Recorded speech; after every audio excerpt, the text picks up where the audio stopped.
All right, Abe, since we've had, let's see, so 2 carry the 1, 4, 24, 36, 41 hours. Actually, 40 for you because you and Garrett had the postgame show. Now that you've had 40 hours to process what happened in Columbus, what are your 30,000-foot thoughts as we get things rolling? Yeah, my thoughts really haven't changed much from the immediacy of the post game, and that's it's unfortunate you weren't able to get a result. You weren't able to find a way to get a goal and grab a point, but still a relatively positive performance from the team. I think you can see early on that it cost the team efficiency with Thiago Almada being out with Argentina. He just wasn't in the flow with his teammates. We saw a much better performance in the second half, and so you give up the full 3 points. Can you take that momentum, though, and build it moving forward? You have an off week to address certain situations that maybe were bothersome or problemsome in the game. So you can be very specific about how you want to make changes moving forward before you have your home opener. And so I do feel pretty good. Obviously, going to Columbus, they're getting their rings, they're raising a banner, they're putting a star on their jersey. All the things that come with being defending champions. They had a lot of momentum. They're a very good team. I don't think United held them to 1 goal in any of the matches a year ago. So ultimately still pretty positive. You saw Brad Guzan with a PK save, and a lot of people were questioning, should he be the starting goalie? And certainly that story's still to be told entirely. But ultimately, I'm still pretty pleased. It would have been nice to grab a point. But I do think it was a pretty good outcome. And like the voice of Atlanta United has pointed out, United's 2 best seasons have come after opening with losses on the road. So maybe we'll see a little bit of a trend on that. No doubt about it. Mike Conti on the 280 character app posting that. Jarrett, your first question for Abe on a Monday morning. Yeah, I wanted to kind of let's dive in a little bit more into that and your 30,000-foot view specifically. I wanted to get your thoughts on the new guys we saw, like SDH and Gregerson are everyone's favorite Norwegian giants. I wanted to get how you felt about them. Yeah, I mean, the first things first, Pineda can say whatever he wants and Gregerson can feel however he feels. That was a very clear penalty. You can't push a guy from behind. And we've seen Gregerson play relatively physical. A lot of times maybe it's more so moving away from goal than running at a full speed back towards his own goal. So the penalty was a penalty, and no complaints about that. But I will say this. The other 2 guys on Atlanta United weren't catching the crew attacker. Gregerson did show some real speed in chasing him down, at least close enough to give him a little shove from behind. So I was impressed from that perspective with the speed. Also, the shot blocking certainly came into play. Who knows if Goose is getting to that ball that Gregerson put over the post with his head. So very impressed, even so. But the concern that I had was what showed up ultimately, and that is the communication through the backbone of your defense. When you do have Schleich and Moyamba pairing for the first time, when you do have Williams and Gregerson pairing for the first time. And so that did play its own role a little bit. But ultimately, I was pretty pleased with the new guys. I don't think there were too much concerns. Obviously, you prefer not to have drawn a penalty or given a penalty in that situation. But he does look like, speaking specifically of Gregerson, he does look like a guy you can trust in the back. They're going to have to adjust to the league, and that was always going to be the question. Do teams attack differently than they do over in Europe? Is it a different level of physicality than maybe the Norwegian or Polish league, stuff like that? So there will be an adjustment period, but I do think it was a relatively positive first step in the opening game. And if you take it, say, 45 minutes at a time, you look at that first 45 with Columbus, and Columbus was making it difficult for Atlanta United to get things rolling offensively, working the press, pinning them into the corners, using the touchline as that extra defender. And then there was that 5-minute stretch, once again, first half, that 5-minute stretch where they end up getting the pressure. And that was when Columbus started to kind of take advantage of everything. But in the second half, I think Atlanta United adjusted well and worked their way around. In the second half, the possession numbers basically flipped from what Columbus had in the first half to the numbers that Atlanta had in the second half, where it finished up basically 50-50. I think it took those halftime adjustments to try to figure out how to get around what Columbus was doing defensively. Columbus, obviously, I think Jason said this after the match, right there in that game that you and everybody at 92.9 were a part of on the weekend, top two teams in the Eastern Conference right now. And you get that kind of a 15-round heavyweight fight out of the blocks here in 2024. Yeah, and look, United had chances to steal a point there. They came very close to putting one in the back of the net. And it was interesting. There was a comment from Bartosz Slisz that was very interesting after the game about his first time playing with Thiago Almada. He essentially said, "I'm trying to get this guy the ball as much as possible." And you do have to wonder if there was a little bit of forcing that in the first half, and they kind of figured out how to play together more so in the second half, as you mentioned. It was a totally different ball game in the second half. And I do think that's part of it, is the first time that he took the field with his teammates was essentially in a competitive environment and an atmosphere on the road. And so there's definitely a little bit of that. I think it's going to be much better going forward. I do think that you saw the adjustments.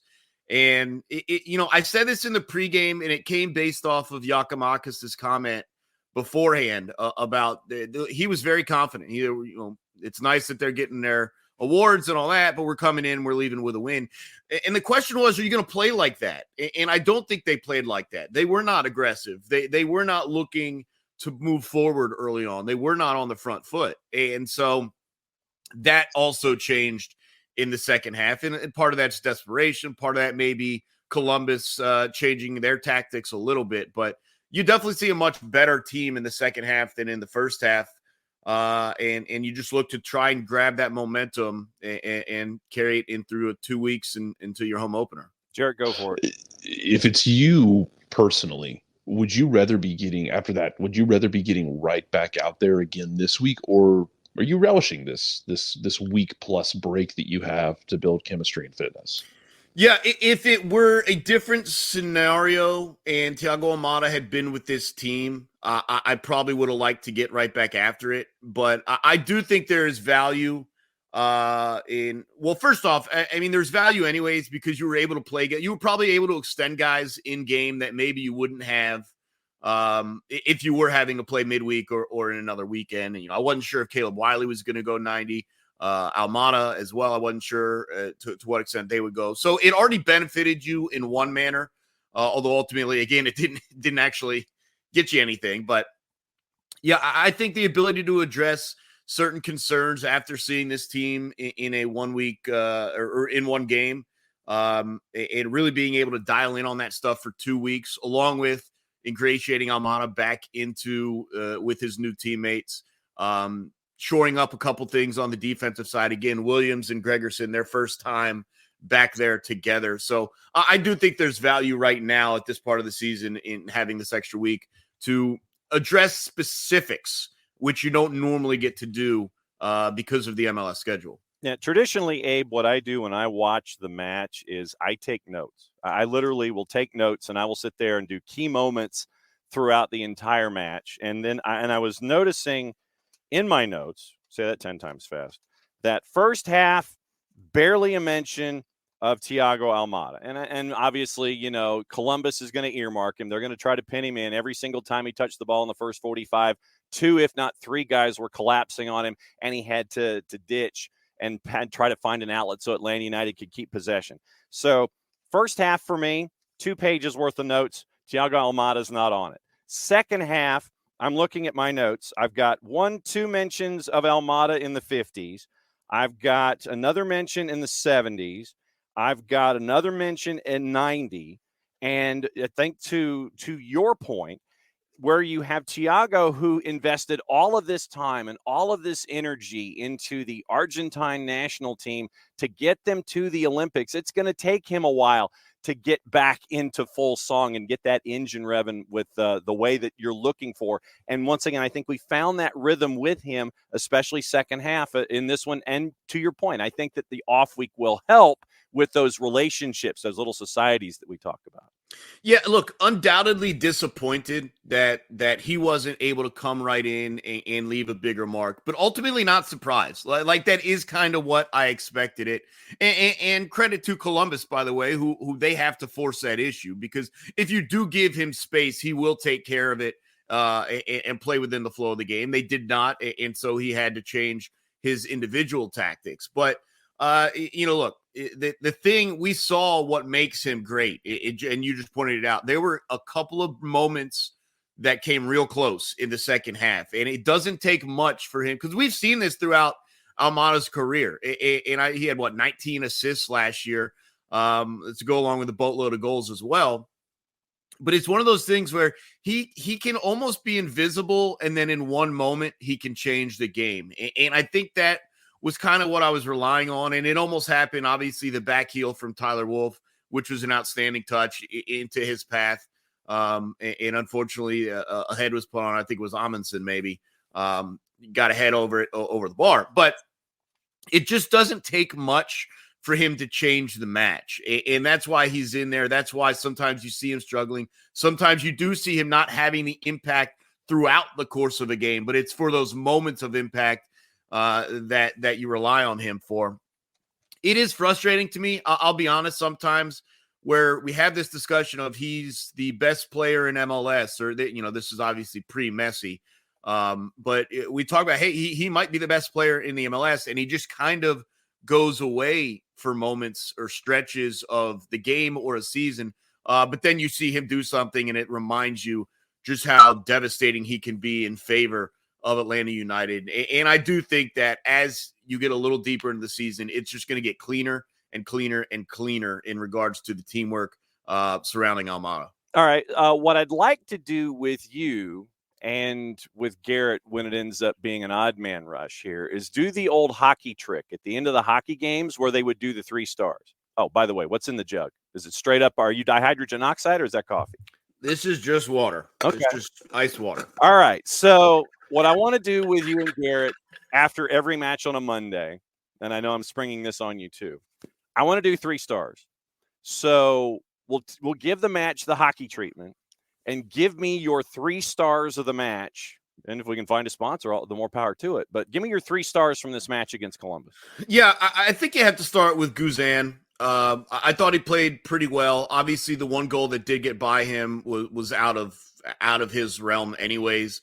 But more importantly, he stopped a PK that kept you in the game and gave you an opportunity to try and fight your way back. Ultimately, you didn't. But if he gives up that PK, that's it against Columbus. And we've seen those games get out of hand as well if you fight too hard. So I'd certainly give it to Goose. I think he makes the most sense there. I will give it to Almada as well. You saw the difference in the first half and the second half, and just how close they came to finding that point. And, this team's going to be as good as Almada allows them to be. I mean, they're going to need him to show up more like what he looked like in the second half. And then I'll say it wasn't a great first half for anyone, but I do think Xande Silva was pretty strong throughout before he was eventually substituted. And look, it'll be nice and easy if we do these 3 stars and we have 2 goal scorers and a defender who makes some nice plays. A little bit tougher when you're not able to get anything of note statistically, but I'll give Xande Silva my 3rd star.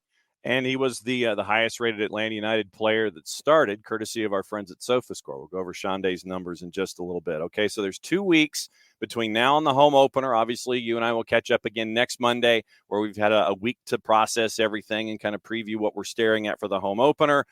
Hit the promo for me. Let me know what's going on. Let everybody know what's going on with you and everybody there at 92.9 The Game with the Atlanta United content. Yeah, it's an hour pregame show and an hour postgame show, myself and Garrett Chapman. And then throughout the week, if you have questions, feel free to send us, as you see on the screen there, just at Abe Gordon. You can find me on the Twitter /X. You can send me a post, is what they're calling them now. Okay. But yeah, I mean, really looking forward to it. It was great to get the season opener going and finally have some games that matter.